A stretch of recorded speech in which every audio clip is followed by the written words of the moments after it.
Waba warigeze wibaza impamvu hari abantu bagura ikibanza kuri miliyoni 5 gusa, nyuma y'umwaka umwe gusa ugasanga bakigurishije kuri miliyoni 10? Se ni amahirwe gusa? Cyangwa hari ibanga rindi bifite? Muraho neza bakunzi ba Fortran 2050, aho muri hose mu Rwanda no mu bindi bihugu bitandukanye nka Kenya, Tanzania, Amerika, Canada, Cyprus, Turukiya n'ahandi hose ku isi ndabasuhuje kandi ndabakunda. Uyu munsi tugiye kurebera hamwe ibimenyetso 5 simusiga byerekana ko ubutaka ugiye kugura bufite amahirwe yo kwikuba kabiri mu giciro vuba cyane. Ngiye kuguhishura ibimenyetso n'ubimenye uzagira amahitamo meza. Mu yandi magambo uzajya ukora imari nk'uwize ubucuruzi bw'ubutaka ku rwego rwo hejuru kandi bizakugira inyungu cyane. Ni byiza rwose ko udahomba amafaranga yawe washoye uko yiboneye, utabanje kubitekerezaho, utabanje no kureba ibintu bitandukanye, kuko sinifuza ko ejo nzayakumva nkumva waguze ubutaka hanyuma bwaguhombeye, cyangwa se ukicuza ko waguze. Ibi bintu rero ni ngombwa kubanza kubimenya mbere y'uko ufata icyemezo cyo kugura. Twagiye. Ikintu cya mbere rero,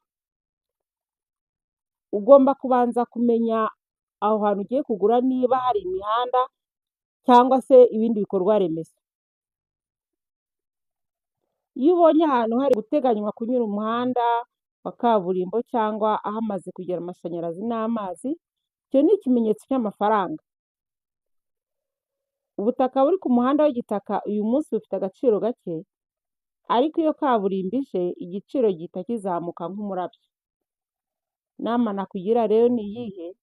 Ntugure gusa aho kaburimbo yageze, kuko aho haba hahenze cyane, ahubwo gura aho kaburimbo igiye kugera. Ikimenyetso cya kabiri, mbere yo kugura ubutaka ugomba kumenya master plan n'icyerekezo cy'umujyi. Umujyi ntabwo ukura uko wishakiye, ukura ugana aho leta yateganyije imishinga minini. Ushobora kubanza kwibaza ibi bibazo bikurikira: ese hari kubaka uruganda rushya, ishuri rikuru se, ibitaro se? Iyo ubutaka bwawe buri hafi y'aho ibikorwa bya leta biherereye, hita umenya ko agaciro kabo katapfa kujya hasi ko kiboneye. Inama nakugira rero, genzura buri gihe icyerekezo umujyi uri kuganamo, icyo bita expansion zone. Ikimenyetso cya kane ugomba kubanza kureba niba kwiyongera kw'abaturage mu gace ugiye kuguramo guhari. Muri make ugomba kubanza gusuzuma umuvuduko w'imiturire muri ako gace.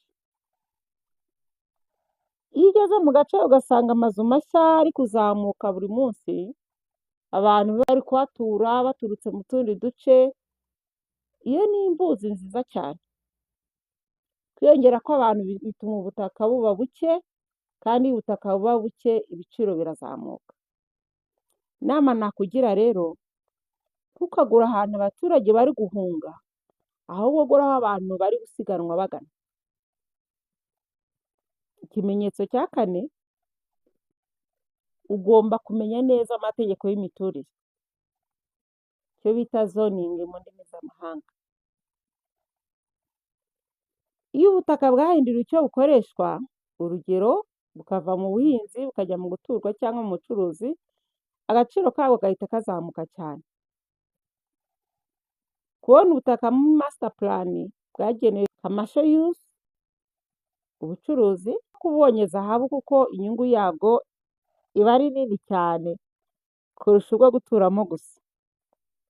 Ariko kandi niba ushaka ubwo kwiyubakiramo inzu yawe, gura mu miturire, kuko niho uzatura udahuye n'ibibazo byo kugombera, kubahiriza amabwiriza y'ibijyanye n'ibikoresho uzubakisha, plan y'inzu uzubaka.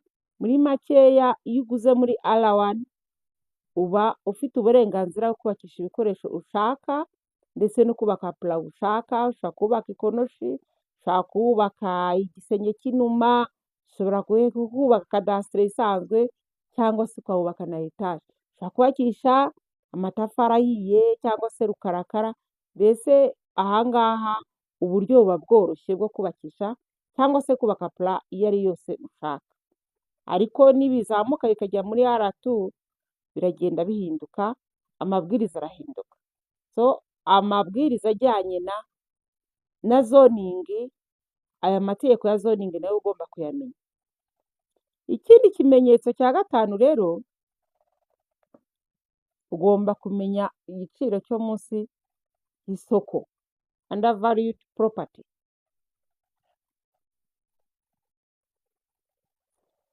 Bivuze iki ibi rero?